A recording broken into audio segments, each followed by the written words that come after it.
In 1979, a man in Kano had 2 private jets, 2 Rolls-Royce, and 6 other different cars. Sorry. Salut. The camera some soft drink. This man's name is Alhaji Nafiu Rabiu. He was one of the richest men in Kano in the 1970s.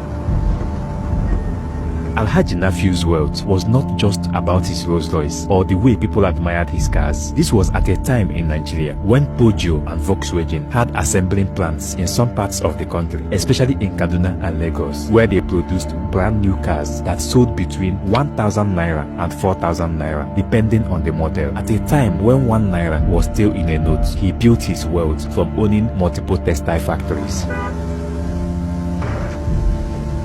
This Rolls-Royce is one of 2 that he owns. Among this man's other assets are 2 luxury jets, which cost £1 million a year simply to maintain.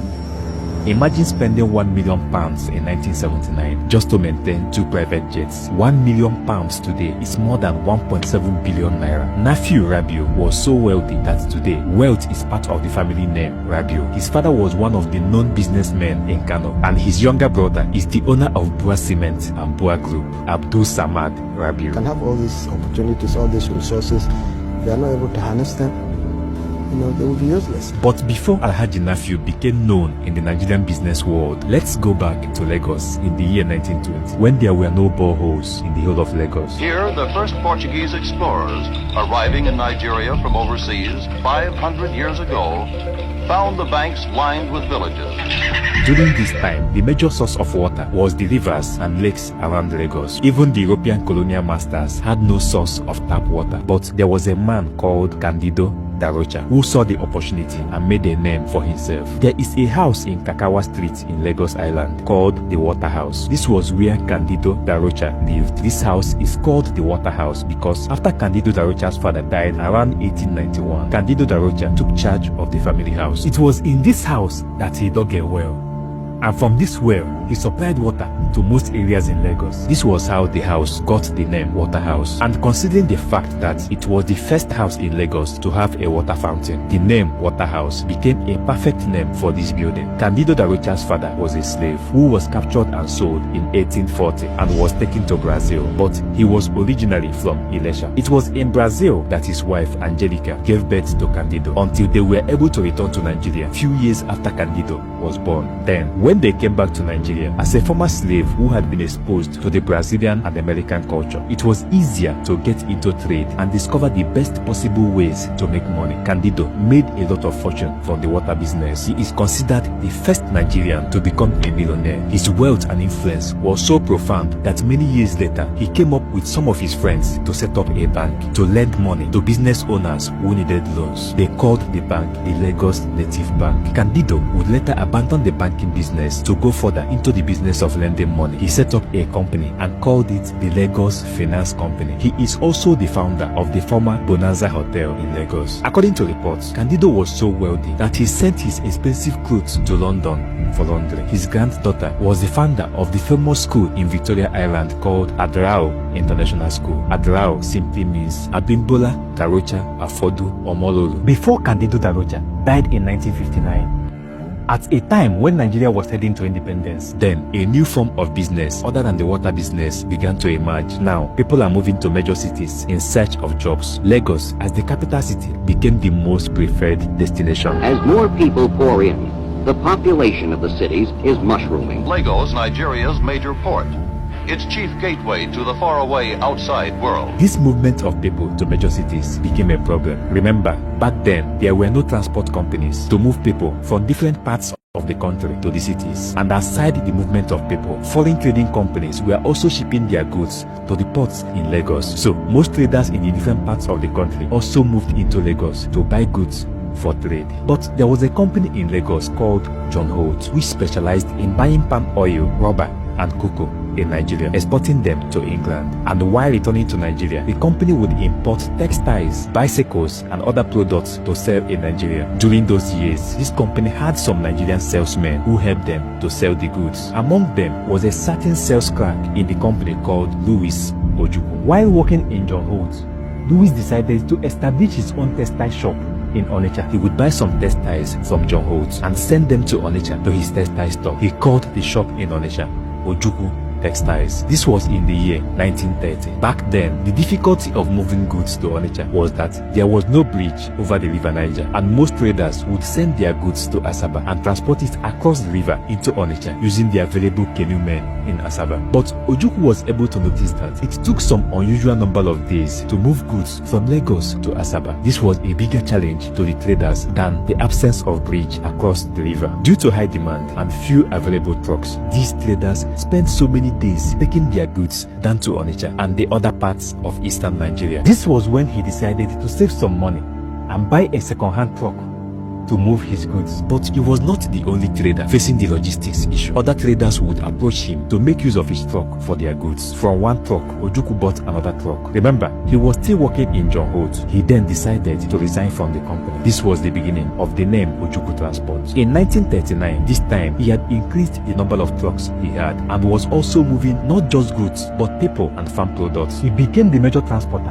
along eastern and western roads in Nigeria. But suddenly, in September 1939, the Second World War broke out. During this war, the British government was moving food supplies and soldiers from Nigeria, taking them to the war front to help them fight the war. They chose Ojukwu Transport as their logistics partner to help them move the soldiers and the food supplies to the ports. Pilot Officer Peter Thomas is the first African to be granted His Majesty's commission as a pilot in the Royal Air Force. Before the war, he was a civil servant in Lagos, the capital of Nigeria. When war broke out, he volunteered for the Royal Air Force and set his heart on being a pilot. The Nigerian regiment formed part of the Royal West African Frontier Force, of which their commander-in-chief has said never has the reputation of the Royal West African Frontier Force been higher than it is now. Nothing stops these men. Mountains, forests, and rivers are taken in their stride. They are quickly in action when the word is given. They're as keen as mustard, and they're very good shot. These African soldiers are typical of the colonial troops from every part of the empire who've done their bit in every theatre of war to which they've been called. Keen, brave, loyal men who are ready for any sacrifice in the cause for which they fight. After the war ended in 1945, due to his contribution in helping Britain during the war, the British government awarded Louis Ojukwu, AKBE, Knight of the British Empire, and he then became Sir Louis Ojukwu. By 1950, Ojukwu's transport business had expanded to include over 200 trucks, making it one of the largest fleets in the whole of West Africa. Not just his over 200 trucks, Ojukwu also made his money by importing dried fish, expanding his textile business, dealing in cement, and most importantly, his transport business. He would later become the first president of the Nigerian Stock Exchange, as well as president of the African Continental Bank. He also served on the board of directors of some of Nigeria's most profitable companies, such as Shell Nigeria, Guinness Nigeria Limited, Nigeria National Shipping Line, Nigerian Cement Factory, Nigerian Coal Corporation, Costain West Africa Limited, John Holt's PLC, Nigerian Marketing Board, among others. One of the most iconic symbols of his worthy status was his Rolls-Royce Silver Wraith, which was used to drive Queen Elizabeth II during her visit to Nigeria in 1956. You could imagine what it is for the Nigerian government then to borrow a car from an individual to drive the Queen. Lagos, capital of Nigeria, prepares to give the welcome of its life to Queen Elizabeth II. 17 hours from the mists of London Airport, the Queen's Argonaut comes to rest in the sunshine of Ikeja, the airport of Lagos. The guard of honor is mounted by the Nigeria regiment, many of whom, like the Queen's husband, wear the Burma star.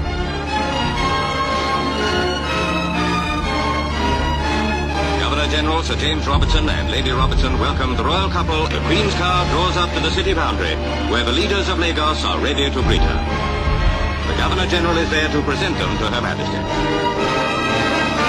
By 1960, this time Nigeria had gotten her independence. Ojukwu's wealth was estimated to be about $4 billion in today's value. He is in fact the first Nigerian to become a billionaire. But unfortunately, in 1966, just at the age of 57, Sir Louis Ojukwu passed away. His son, Chukwuemeka Odumegwu Ojukwu, would later become the leader of the state of Biafra. If civil war comes, and I do think it is imminent, you're quite right, it will for us be the price of freedom. I think that when it does come, that the people on the other side would be surprised as to what they're going to get. But before Louis Ojukwu ever thought of becoming a billionaire, there was a time in Nigeria when agricultural crops were the major exports from the country. The palm oil, the rubbers, the granules, yams, and even timber. And the men who controlled this agricultural trade in Nigeria were the big boys of those days. This was at a time when there were granite pyramids in Kano. These granite pyramids were bags of granules stacked in the shape of a pyramid. Most of them were taller than the tallest building in Nigeria then. And there was a man called Al-Hassan